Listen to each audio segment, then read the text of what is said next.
துலாம். துலாம் ராசிக்காரர்கள் இப்படிப்பட்டவரா? அழகிய தோற்றம், அன்போடு பழகும் தன்மை, பேச்சு திறமை, ஆடம்பரத்தில் பிரியம், தற்புகழ்ச்சியில் ஆர்வம், பொருள்களில் பற்று ஆகியவை இந்த ராசிக்காரர்களுக்கு இயல்பானது. இதன் அதிபதி சூரியன் சிறந்த கல்வி அறிவு, திறமை, கடமை உணர்வு, கடும் உழைப்பு இவர்களது இயல்புகள். துணிச்சல் குறைவானவர், முடிவெடுப்பதில் குழப்பம், மற்றவர்கள் வழிகாட்டுதல் இருந்தால் இவர்கள் மேலும் மேலும் ஜெயிப்பார்கள்.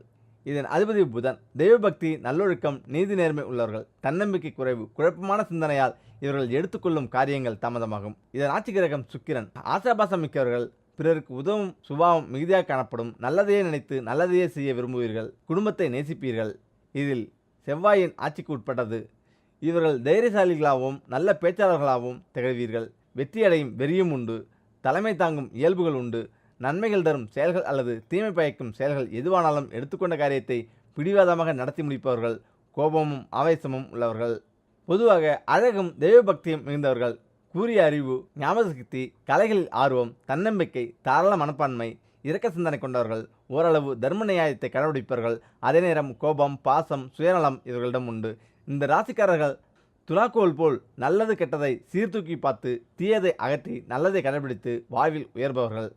இதன் ஆட்சி கிரகம் குரு. புத்திசாலிகள், தைரியசாலிகள், நியாயவாதிகள், பேச்சுத்திறன் உடையவர்கள், பல மொழிகளை கற்பார்கள். கவிதை திறமை இருக்கும். அழகை ஆராதிப்பவர்கள், திட்டமிட்டு செயல்படுவார்கள். முக்கியமாக கடுமுழைப்பால் பொருளீட்டுவீர்கள். அதிகாரம் செய்வீர்கள்.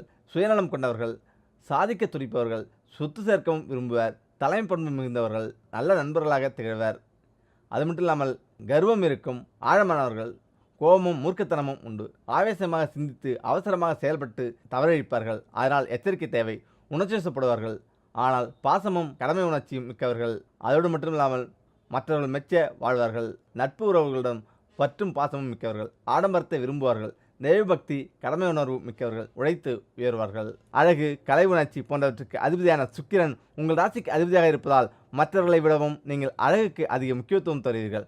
மற்றவர்களிடம் எந்த வேறுபாடும் பார்க்காமல் மனிதநேயத்துடன் பழகுவீர்கள். இதில் நீதி தேவன் என்று வர்ணிக்கப்படும் சனி துலாம் ராசியில் உச்சமாவதால் நீதி நேர்மைக்கு கட்டுப்படுவீர்கள். இந்த இடத்தில் சூரியன் நீச்சமடைவதால் நாட்டு நிர்வாகத்தில் திறமை இருந்தாலும் வீட்டு நிர்வாகத்தை பொறுத்தவரை நீங்கள் பூஜ்ஜியம்தான். உங்கள் ராசியில் 2க்கும் 7க்கும் அதிபதியாக செவ்வாய் வருவதால் தோன்றுவதை பேசுவீர்கள். பொய் சொன்னாலும் பொருந்து சொல்ல தெரியாமல் விழிப்பீர்கள். பொறுப்புகளை எப்பொழுதும் வாக்கித்துணையுடன் ஒப்படைத்து விடுவீர்கள். உங்கள் ராசிக்கு அதிபதி சுக்கிராச்சாரியார் என்பதால் திருடனுக்கும் அறிவுரை கூறுவீர்கள். பண்டிதர்களுக்கும் ஆலோசனை கூறுவீர்கள். பெரும்பாலும் கூட்டாக தொழில் செய்வதையே விரும்புவீர்கள். வாழ்க்கை துணைக்கு தெரியாமல் உடன் பிறந்தவர்களுக்கு உதவி செய்வதில் நீங்கள் சமத்தர். 6ஆம் இடமான எதிரி ஸ்தானத்துக்கு குரு அதிபதியாக இருப்பதால் உங்களுக்கான எதிரிகள் வெளியில் இல்லை, உங்களுக்கு நீங்களே தான் எதிரி. அனுபவமில்லாத வயதிலேயே தொழில் தொடங்கும் தைரியம் இருக்கும். நஷ்டம் வந்தாலும் சமாளித்துக் கொள்ளும் பக்குவம் இருக்கும். ஏனெனில் யாரையும் சார்ந்திருக்கக்கூடாது என்கிற வைராக்கியம் இருக்கும். உங்கள் ராசிக்கு 10ஆம் இடத்துக்கு உரியவராக சந்திரன் வருகிறார். சுக்கிரன் அதிபதியாக வருவதாலும் சந்திரன் 10ஆம் இடத்துக்கு உரியவராக வருவதால் அழகு நிலையங்கள், பெரிய ஷாப்பிங் மால்கள், விளம்பர நிறுவனங்கள் என்று வேலை செய்வீர்கள். எதிலுமே வசீகரமும் கற்பனையும் இருக்க வேண்டும் என்று விரும்புவீர்கள். சுக்கிரனின் ஆதிக்கத்தில் துலாம் ராசி வருவதால் பெருஞ்செல்வத்தை நீங்கள் விரும்புவீர்கள். ஏற்கனவே செல்வம் பெற்றிருப்போர் அதனுடன் தெய்வீக அருளை பெற்றால் அவர்களின் வாழ்க்கை மேலும் மேலும் மேன்மை அடையும். அதற்காக நீங்கள் செல்ல வேண்டிய தலம் 108 திவ்ய தேசங்களில் உண்டான திருக்கோளூர் திருத்தலம். துலாம் ராசிக்காரர்கள் இத்தலத்துக்கு சென்று வர பெருமாளின் அருளுடன் செல்வ வளம் பெறுவர் என்பது உறுதி. துலாம் ராசி. துலாம் ராசி காதல் மற்றும் உறவு எப்படி இருக்கும்? துலாம் ராசி எப்போதும் அடாவடியாக பேசிக்கொண்டிருக்கும் ராசிக்காரர்கள். யாரும் எதிர்கொள்ளாத புதிய அனுபவங்களையும் நிகழ்ச்சிகளையும் எதிர்கொள்வார். இவர்களுக்கு மற்றவர்களை எளிதில் கவரும் ஆற்றல் உள்ளதால் காதல் இவர்களுக்கு கைவந்த கலை. ஆனால் இவர்கள் காதல் திருமணம் செய்து கொள்வது உகந்ததல்ல. காதல் திருமணம் பெரும்பாலும் தோல்வியிலேயே முடியும் வாய்ப்புள்ளது. துலாம் ராசிக்காரர்களுக்கு காதல் உணர்வு அதிகம் இருக்கும். பெண்ணாக இருந்தால் சிறந்த காதலியாக இருப்பார். ஆனால் அவரிடம் சிறந்த குணம் இருக்காது. ஆண்கள் அப்படி இல்லை. விருச்சிக ராசிக்காரர்களுடன் துலாம் ராசிக்காரர் காதல் கொண்டால் மிக சிறப்பாக இருக்கும். காதலில் ஒரு சூழலை ஒரு ரொமான்டிக்காக மாற்றுவார். மற்றொரு அதையே சண்டை சிச்சருடன் முடிப்பார். இதற்கெல்லாம் காரணம் அவரது மனப்பான்மையும் குணராசியங்களும். ஒருவரது ராசியை வைத்து அவர் எப்படிப்பட்டவர், அவரது குணராசியங்கள் என்னென்ன என்று கூற முடியும். அந்த வகையில் காதல் உறவில் பிரிவு ஏற்பட்டால் உங்கள் ராசிக்காரர்கள் எப்படி அதற்கு பிரதிபலிப்பாக இருப்பார்கள்? இதில் துலாம் ராசிக்காரர்கள் தோல்வியுற்றால் என்ன மாதிரி இருப்பார்கள்? சாந்தமான மனப்பாங்கு கொண்ட இவர்கள் எதையும் செயற்கை முறையாகத்தான் யோசிப்பார்கள். பழையது கழிதலும் புதியன புகுதலும் இயல்பு என நடந்ததை மறந்து புதிய வாழ்க்கையை வாழத் துவங்கிவிடுவார். காதலில் நீங்கள் கில்லாடியா? சரியான காதல் ஜோடி யார்? காதலிப்பதற்கும் காதலிக்கப்படுவதற்கும் காதலில் ஜெயிப்பதற்கும் ஒரு ராசி வேண்டும். அப்படி நீங்கள் காதலில் கில்லாடியா? நெருப்பு ராசியில் பிறந்தவர்கள் காதலில் நெருப்பாக இருப்பார்கள். நீராசியில் பிறந்தவர்கள் காதலில் கழுவுற மீனில் நடுவுற மீனாக இருப்பார்கள். காற்று ராசியில் பிறந்தவர்கள் கம்பீரமாக காதலிப்பார்கள், காதலில் ஜெயிப்பார்கள். நிலம் சார்ந்த ராசியில் பிறந்தவர்கள் ஸ்திரமாக இருந்து எப்பாடுபட்டாவது காதலித்தரை கைவிடிப்பார். சரராசிக்காரர்கள் நிலையற்ற மனதோடு இருந்தாலும் ஸ்திர ராசிக்காரர்கள் காதலில் ஸ்திரமாக நின்று ஜெயிப்பார்கள். துலாம் காதலில் எப்படி? காற்று ராசியில் பிறந்தவங்க நீங்கள். காதல் உங்களுக்கு சுவாசம் மாதிரி. சுக்கிரன் உங்கள் ராசி அதிபதி என்பதால் காமம் சற்று அதிகமாகவே இருக்கும். உண்மையான காதலுக்கு நீங்கள் மதிப்பு கொடுப்பீங்க. எச்சரிக்கை என்பது உங்கள் ரத்தத்தில் இயல்பாய் கலந்த ஒன்று. நீங்கள் காதலிக்கிறவங்க உங்களை புகழ்ந்து பேச வேண்டும் என எதிர்பார்ப்பீங்க. உங்களை வர்ணிப்பதை ரொம்பவே ரசிப்பீங்க.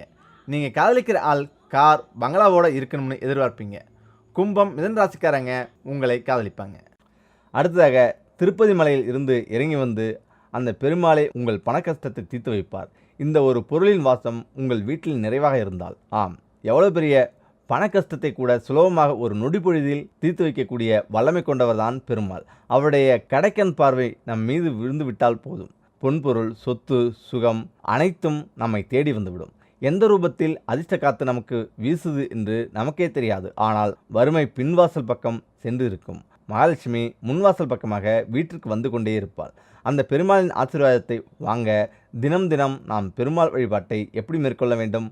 பெருமாள் வழிபாட்டில் அதிகப்படியாக முக்கியத்துவம் கொடுக்கக்கூடிய பொருள் என்றால் அது பச்சை கற்பூரம். பெருமாள் கோயிலில் பெருமாளுக்காக செய்யக்கூடிய பிரசாதத்திலிருந்து அவருக்கு வைக்கக்கூடிய தீர்த்தம் வரை பச்சை கற்பூரமானது சேர்க்கப்படும். ஒருவருடைய வீட்டில் பச்சை கற்பூரம் எந்த அளவிற்கு புழக்கத்தில் இருக்கிறதோ அந்த வீட்டில் அந்த பச்சை கற்பூரத்தின் வாசத்திற்காகவே பெருமாள் விரும்பி வாசம் செய்வார். பச்சை கற்பூரத்தின் வாசம் நிறைந்திருக்கும் வீட்டில் பண கஷ்டம் இருக்காது. பச்சை கற்பூரத்தை வாங்குவதற்கு நீங்கள் எவ்வளோ பணம் செலவு செய்கிறீர்களோ அந்த அளவிற்கு கோடிக்கணக்கான அளவு பல மடங்கு நிறைந்து இந்த வருமானம் அதிகரிக்கும். இந்த பச்சை கற்பூரத்தை வீட்டில் எப்படியெல்லாம் பயன்படுத்தலாம்? ஒரு சிறிய கிண்ணத்தில் சுத்தமாக தண்ணீரை ஊற்றி அதில் கொஞ்சம் பச்சை கற்பூரம் 2 துளசி இலைகளை போட்டு இந்த தீர்த்தத்தை பெருமாளின் பாதங்களில் வைத்து விட வேண்டும். தினந்தோறும் இந்த தீர்த்தத்தை பெருமாளுக்கு முன்பு வைத்துவிட்டு உங்கள் கடன் சுமை குறைய வேண்டும், பண கஷ்டம் தீர வேண்டும் என்று பிரார்த்தனை செய்து கொள்ளுங்கள். மறுநாள் இந்த தண்ணீரை செடியில் ஊற்றிவிட்டு மீண்டும் புதிய தண்ணீரை வைத்து பிரார்த்தனை செய்து வர வேண்டும். அடுத்தபடியாக உங்களுடைய வீட்டில் சாதாரண கற்பூரத்தை ஏற்றி ஆராதனை காண்பிப்பீர்கள் அல்லவா? அதற்கு பதில் இந்த பச்சை கற்பூரத்தை ஏற்றியும் இறைவனுக்கு கற்பூர ஆராதனை காண்பிக்கலாம். உங்களுடைய வீட்டில் பணம் வைக்கும் பெட்டியில் எப்போதுமே இந்த பச்சை கற்பூரம் குறையாமல் இருக்க வேண்டும். பச்சை கற்பூரத்தை வைத்த ஒரு சில நாட்களில் அது காற்றில் கரைந்துவிடும். அது கரைவதற்கு முன்பாக அதில் இருக்கும் வாசனை குறைவதற்கு முன்பாகவே மீண்டும் புதிய பச்சை கற்பூரத்தை வாங்கி பணப்பெட்டியில் வைத்து விடுங்கள். வரவேற்பறையில் ஒரு சிறிய கிண்ணத்தில் பச்சை கற்பூரத்தை நுணுக்கி போட்டு வைத்தால் அந்த வாசம் வீடு முழுவதும் நிரம்பியிருக்கும். நிலைவாசலில் ஒரு சிறிய அகல் விளக்கில் கொஞ்சம் பச்சை கற்பூரத்தை நுணுக்கி போட்டு வைத்தால் உங்களுடைய வாசல் பகுதியும் வாசமாக இருக்கும். மகாலட்சுமி வீட்டிற்குள் விரும்பி வருவாள். அடுத்ததாக மகாலட்சுமி தாயாருக்கு உங்கள் கையால் இந்த மாலையை கட்டி போட்டால் நீங்கள் மனதில் நினைத்தது 48 நாட்களுக்குள் நடக்கும். அது என்ன? மனதில் நினைத்த வேண்டுதல் நல்லபடியாக நிறைவேற வேண்டுமா? தாயாரின் பாதங்களை நம்பிக்கையோடு பற்றி கொண்டு வீட்டில் இருக்கும் பெண்கள் இந்த பரிகாரத்தை செய்து பாருங்கள். எவ்வளவு பெரிய வேண்டுதலாக இருந்தாலும் சரி, அதை 48 நாட்களுக்குள் நிறைவேற்றி தரக்கூடிய சக்தி வாய்ந்த பரிகாரம் இது. வீட்டில் இருக்கும் பெண்கள் தான் இந்த பரிகாரத்தை செய்ய வேண்டும். ஏதாவது ஒரு வேண்டுதலாக வைத்துக்கொள்ளுங்கள். உங்கள் பிள்ளைகளுக்கு திருமணம் நடக்க வேண்டும், பிள்ளைகள் நன்றாக படிக்கும் திறன் அதிகரிக்க வேண்டும், கணவரின் நன்மைக்காக கூட இந்த பரிகாரத்தை செய்யலாம். அல்லது உங்களுக்கு நல்ல வேலை கிடைக்க வேண்டும், நல்ல கணவன் கிடைக்க வேண்டும் என்று கூட வேண்டிக் கொள்ளலாம். கடன் சுமை குறைய, வருமானம் அதிகரிக்க, எதுவாக இருந்தாலும் சரி, நம்பிக்கையுடன் 48 நாட்கள் தொடர்ந்து இந்த பரிகாரத்தை செய்யும்போது உங்களுக்கான பலன் நிச்சயம் கைமேல் கிடைக்கும். இந்த பரிகாரத்திற்கு நமக்கு விரலி மஞ்சள் கட்டாயம் தேவை. சில இடங்களில் இதை கொம்பு மஞ்சள் என்று சொல்லுவார்கள். அந்த விரலி மஞ்சள் 48 என்ற கணக்கில் வாங்கி வைத்துக் கொள்ளுங்கள். முனை உடையாத விரலி மஞ்சளாக இருக்கட்டும். ஒவ்வொரு விரலி மஞ்சளின் மேலே ஒரு குங்குமப் பொட்டை வைத்து விடுங்கள். இந்த 48 விரலி மஞ்சளை ஒரு தட்டில் போட்டு அந்த தட்டை மகாலட்சுமி தாயாரின் பாதங்களில் வைத்து விடுங்கள்.